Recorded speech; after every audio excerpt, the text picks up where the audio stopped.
the grim darkness of the far future, humanity's life sucks harder than a Dyson vacuum. Between traitors, heretics, Xenos, and warp demons, it's a Texas Chainsaw Massacre. Naturally, the Emperor of Mankind and his sidekick, Space Gandalf aka Malcador, has to figure it out. They decided to steal a page from Dune's playbook, plans within plans within plans. Big E, always playing the long game, foresaw that demons would be humanity's greatest threat after the Horus Heresy, and so he developed a contingency plan with his homeboy Malcador. Thus, the Grey Knights were born. But here's the catch. They're those guys. You know the type. Armed with the Emperor's gene seed, they strut around like they're God's gift to the universe. Because, well, technically, they are. In addition, they hold the Guinness World Record for never ever being corrupted by chaos, because they're more pure than the Virgin Mary. And oh boy, do they take the whole secret society thing seriously. They make the Illuminati look like amateurs. It's so serious that they'll yeet anyone who finds out about them into the afterlife. No exceptions. Civilians or fellow Imperials, you'll catch a bolter round to the head if you discover their existence. Turns out, the real heresy is knowing they exist, which is ironically the one thing they're trying to protect you from.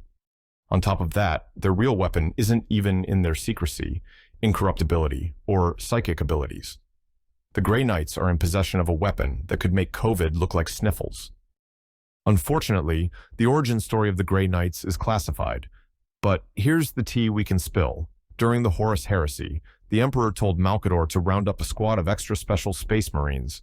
Think of him as Nick Fury gathering the Avengers. Malcador, ever the overachiever, snuck these chosen 8 space marines off to Titan, one of Saturn's moons, for the grand opening of their new home base. Waiting for them was the Citadel, a fortress monastery that was basically an all-inclusive resort, fully loaded with weapons, gene seed straight from the Emperor's divine ballsack, and a starter pack of recruits pulled from every corner of the galaxy. No Wi-Fi, though. Guess the Emperor thought browsing Reddit would lead to chaos corruption.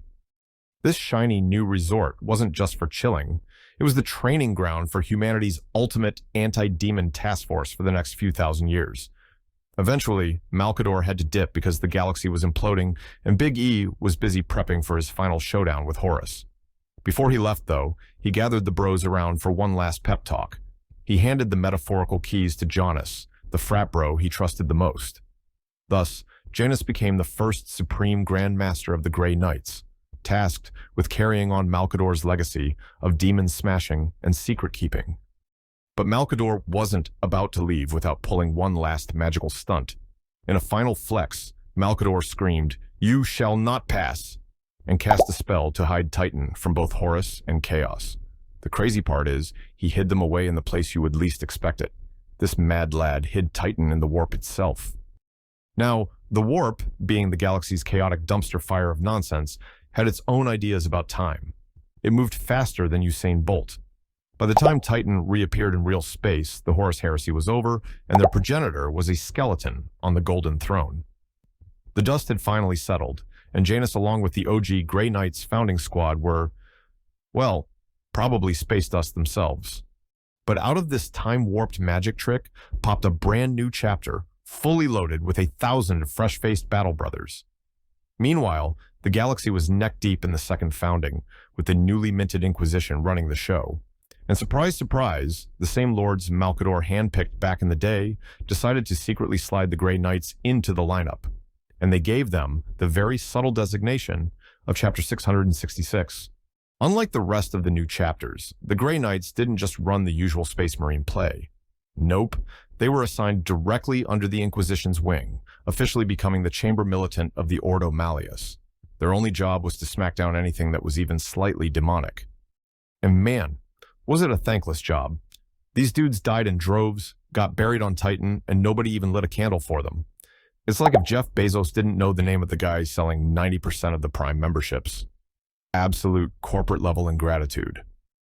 And here's the kicker. Only a select few in the Inquisition and the Emperor himself even know they exist. Which, to be fair, is probably for the best, because these guys take their no-witness policy to extremist levels. Back in the day, if you so much as saw a Grey Knight in action, your odds of survival were basically nil. Civilians, guardsmen, your cousin, who just happened to be standing too close, They all got a shiny bolt around to the dome to ensure nobody spilled the beans.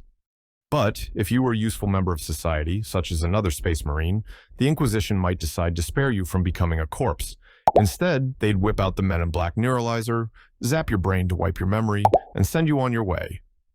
But hey, at least you'd still have your life. Now, there was one time where this backfired. During the War for Armageddon, the Space Wolves and Grey Knights teamed up alongside the Inquisition to throw hands with the Demon Prince Angron, and surprise, they actually won. However, after the war, the Inquisition, ever the buzzkill, decided that the surviving civilians and Imperial Guard knew way too much about demons.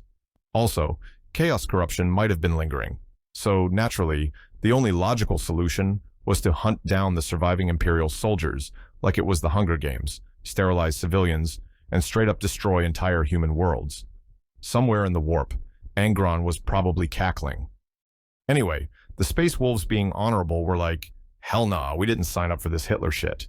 Being the galaxy's unofficial knights in furry armor, they started actively sabotaging the Inquisition's Purge Fest, escorting survivors to safety like badass space social workers. But this is 40K, so of course it escalated. The Great Wolf himself, Logan Grimnar, eventually got so fed up that he beheaded the Supreme Grand Master of the Grey Knights. Naturally, the Grey Knights and the Inquisition took this about as well as you'd expect, marching an army to Fenris and threatening to torch the Wolves' homeworld. But, slight miscalculation there. These are the fucking Space Wolves. If burning Fenris was a hobby, they'd already have a bonfire lit. No way were they taking orders from some nerds in shiny armor. Cue a mini-civil war that basically amounted to both sides taking massive L's, until they finally called it a draw. The Grey Knights walked away with a lesson in humility, and the Space Wolves added yet another story to their legend of absolute unit behavior. And sure, the Grey Knights took a fat L in that scuffle, but let's not get it twisted. These guys are still overpowered since they're genetically related to the Emperor. Not only are they immune to chaos corruption, but they have psyker powers that make librarians look like first-year Hogwarts students. And the reason why they're like this is because the recruitment process is highly selective.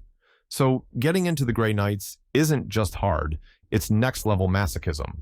Recruits must pass 666 trials. And these trials aren't your run-of-the-mill, survive the battlefield nonsense either. We're talking sanity-shattering, reality-breaking kind of trials. Imagine Slaanesh herself sliding into your DMs with a free premium subscription to her OnlyFans, complete with custom content. Any normal soul would have been corrupted a long time ago. But a Grey Knight, he'd ghost her without hesitation. These guys have the mental fortitude of a stoic monk. By the time they make it through those trials, they're basically incorruptible, unkillable killing machines who can throw demons back to the warp with one hand while psychically roasting them with the other. But the Grey Knight's real weapon isn't their over-the-top secrecy, their untainted purity, or even their galaxy-bending psychic powers. No, their ultimate ace in the hole is a little something so devastating it makes COVID look like a mild case of hay fever. This weapon is known as the Terminus Decree.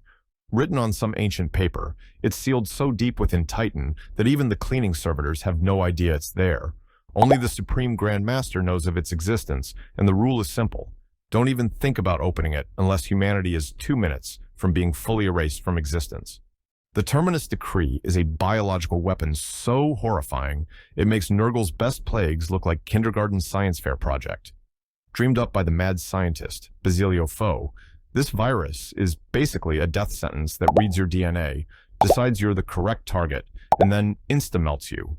In theory, it could wipe out all the traitor legions in one fell swoop, assuming it doesn't decide to accidentally take half the Imperium along for the ride. Nobody knows how the fuck the Grey Knights got a hold of it or how it got onto Titan. All we do know is that the current Supreme Grandmaster has a big, fat, red nuke button on standby to blow chaos to oblivion. Thanks for watching, and don't forget to like and subscribe. If there's any specific 40K lore, topics, or conversations you'd like me to discuss, please feel free to drop a comment below.